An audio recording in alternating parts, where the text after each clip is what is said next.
L'homme souleva discrètement le plancher en bois derrière la femme. Il sortit ensuite rapidement un miroir télescopique et déploya sa surface réfléchissante pour bloquer la ligne de vue. Il avait fait tout cela uniquement pour aider la femme à s'échapper de cette pièce fermée de l'extérieur.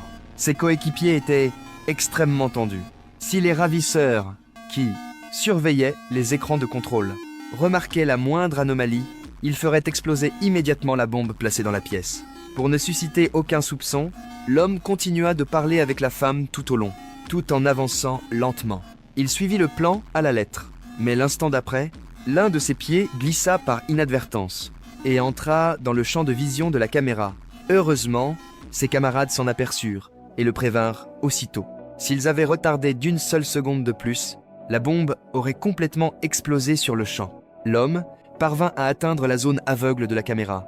Il ne restait plus beaucoup de temps pour remettre la rançon. Il lança donc rapidement l'exécution de son plan. Son idée était de reproduire la scène sur le mur opposé, afin d'échapper à la vigilance des criminels. Il refléta soigneusement chaque détail de la scène, puis sortit un mannequin en plastique et commença à l'assembler avec précaution, en posant pièce après pièce sur la chaise. La femme imita parfaitement la posture du mannequin.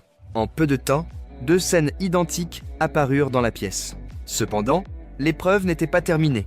Il fallait encore trouver un moyen d'ajuster l'angle de la caméra de surveillance sans être vu. Mais pour Jack, ce n'était pas un problème du tout. Très vite, une idée extrêmement audacieuse germa dans son esprit.